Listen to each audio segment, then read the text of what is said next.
Bismillahirrahmanirrahim. Assalamualaikum warahmatullahi wabarakatuh. Perkenalkan, saya Imas Deti. Pada pertemuan kali ini kita akan membahas tentang menganalisis struktur dan kebahasaan teks eksplanasi. Struktur teks eksplanasi terbagi pada 3 bagian. 1. Yaitu identitas fenomena. Di dalamnya itu berisi gambaran awal tentang hal yang disampaikan atau latar belakang dari suatu peristiwa tersebut. Yang kedua, penggambaran rangkaian kejadian. Dalam penggambaran rangkaian kejadian di sini membahas tentang rincian proses kejadian yang relevan dengan fenomena yang diterangkan pada bagian sebelumnya.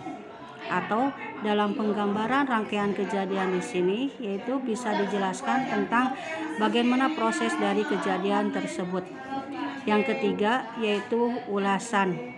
Dalam ulasan ini yaitu bisa berupa tentang tanggapan atau komentar kita terhadap peristiwa yang terjadi. Kita lihat contoh dalam teks eksplanasi. Di sini contohnya itu adalah tentang pelangi. Nah, kita akan menganalisisnya dari segi strukturnya. Pada paragraf yang pertama itu termasuk pada bentuk bagian identitas fenomena. Karena di sana menggambarkan tentang proses dari pelangi tersebut. Mulai dari paragraf kedua, ketiga, keempat itu adalah termasuk pada bentuk bagian penggambaran rangkaian kejadian. Di sana berbagai kejadian atau proses awal mulanya pelangi digambarkan dalam paragraf tersebut. Dan yang ketiga paragraf yang terakhir itu termasuk pada bentuk bagian ulasan yang berisi tentang tanggapan dan kesimpulan dari uraian sebelumnya. Lanjut, kita akan mempelajari tentang kaidah kebahasaan teks eksplanasi. Yang pertama, banyak menggunakan kata denotasi. Yang kedua, banyak menggunakan konjungsi kausalitas ataupun kronologis.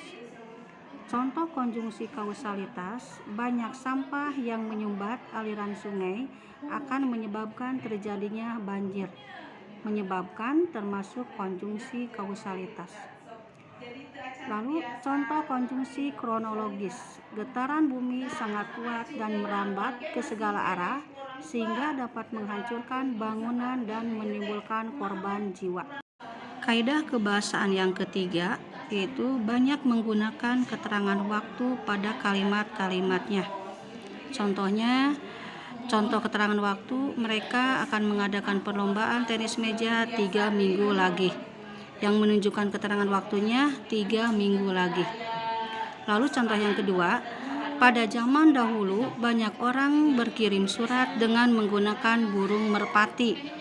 Pada zaman dahulu itu termasuk pada bentuk keterangan waktu. Lalu kebahasaan yang keempat, banyak menggunakan kata ganti benda. Banyak menggunakan kata ganti benda, baik abstrak ataupun konkret, seperti demonstrasi, banjir, gerhana, kesenian daerah, dan bukan kata ganti orang seperti ia dan mereka.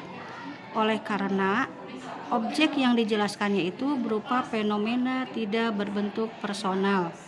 Contohnya, gempa dasar pernah terjadi di Aceh pada tanggal 26 Desember 2004.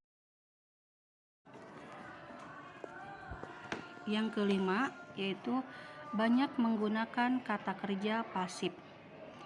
Contohnya seperti kata terlihat, terbagi, terwujud, terakhir, dimulai, ditimbun, dan dilahirkan.